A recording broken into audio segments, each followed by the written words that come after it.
Welcome to part 2 of the Vintage Air Slimline system installation. Hope you enjoy it.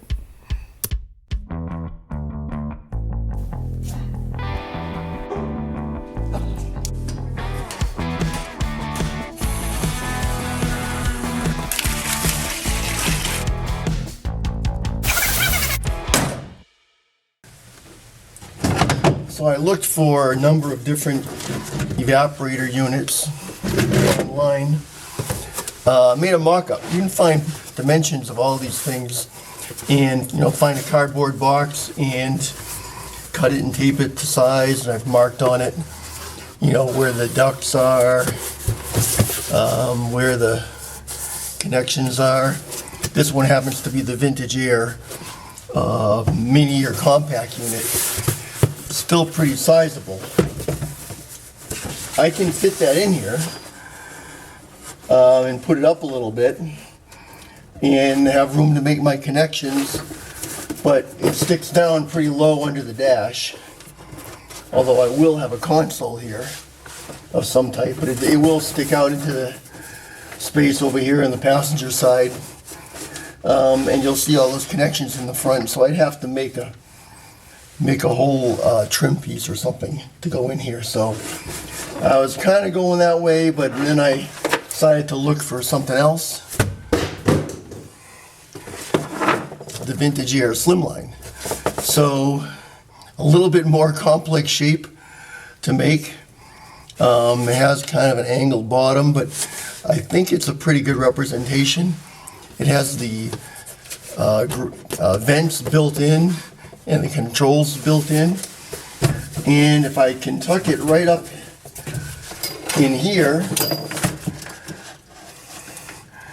kind of like that, up against the bottom of the dash bar, looks pretty good. Controls will be in the right place. I'll get AC vent on that side and this side. What happens is on this part here is where all the wiring and the defrost ducts come up. And out in the back side over here is where the hoses come out of and everything. So let me do this.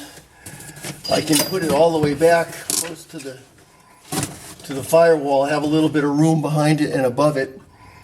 I just have it here to kind of hang it on there. Something kind of like that, and I think it'll integrate pretty decently with the dashboard. So let's go and open up the Slimline box and see if my mock-up is even close to what the real thing is. Well, there's the real McCoy. Let's see. What do you think? Not bad at all as far as the size goes. All right. Kind of have it propped up on some foam and a jack stand in there.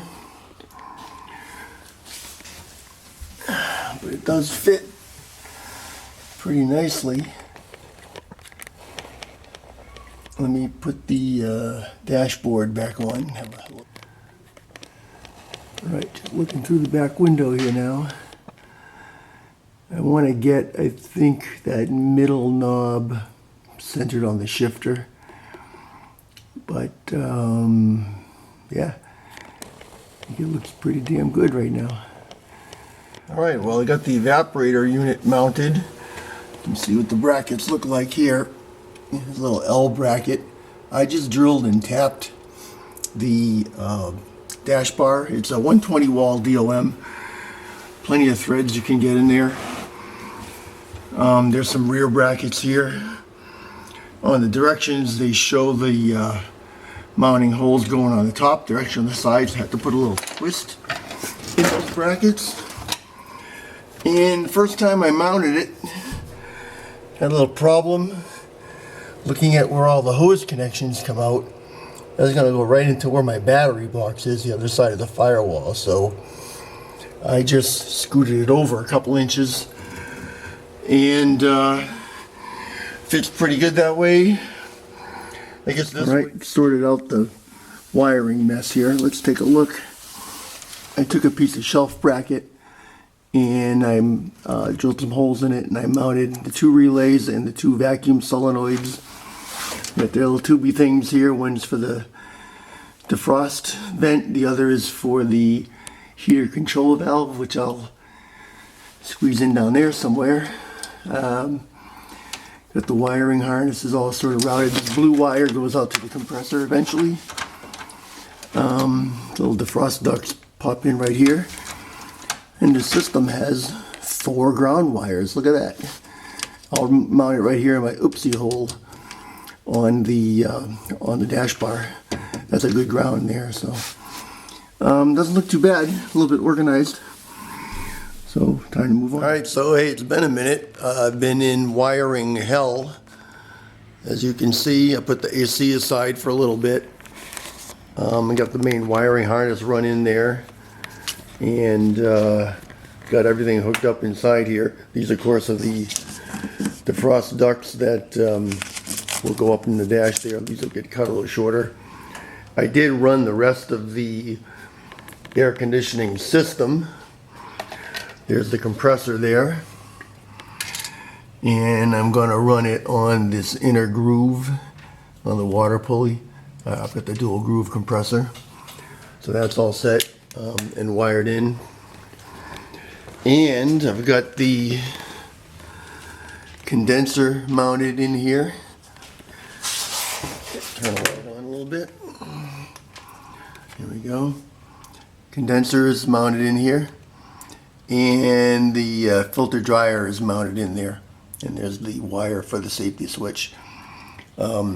I have fit all of the hoses, and right now they're out at the hot rod shop getting crimped, but those will be running inside here. So as soon as I get those back, I'll show you how that looks and get those all put in.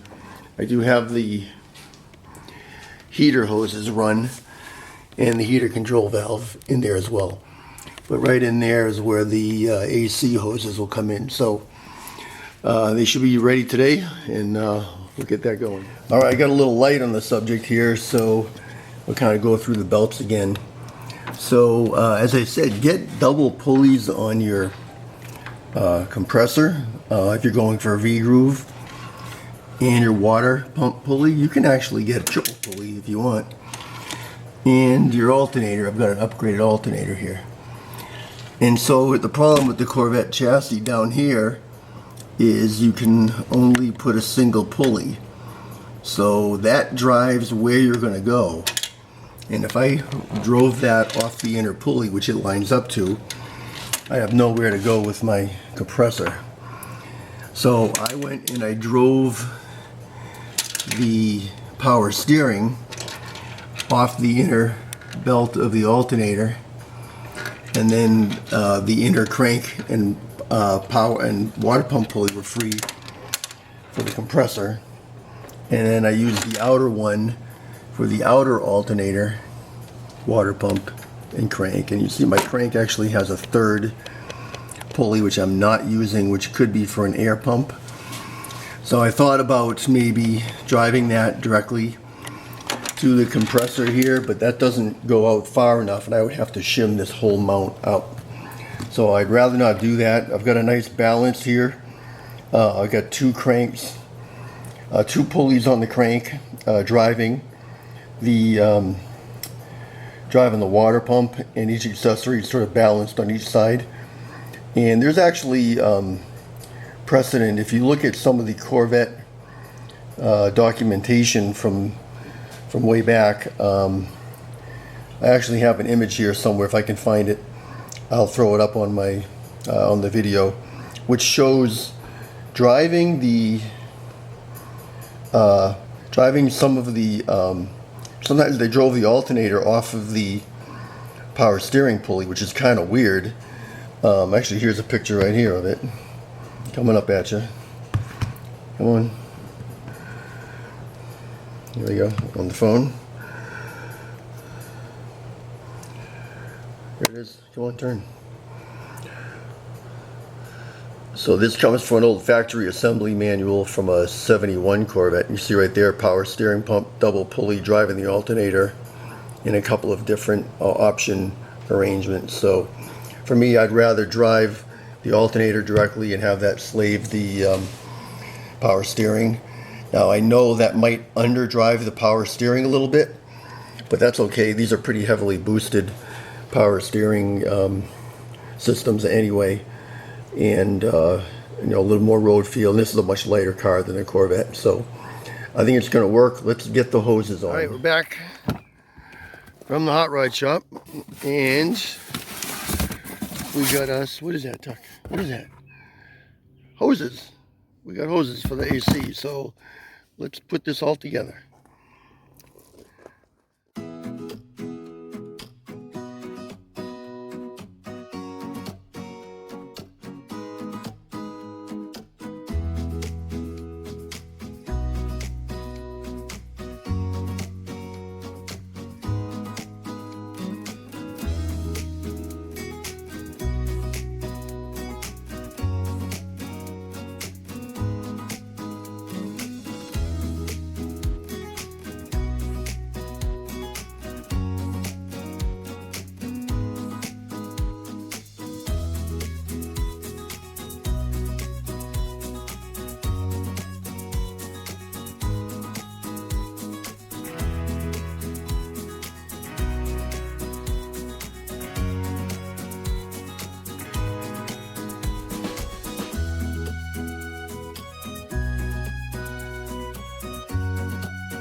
Well, I just finished tightening all the fittings up, didn't put that on the camera, but I want to give you a quick final look here.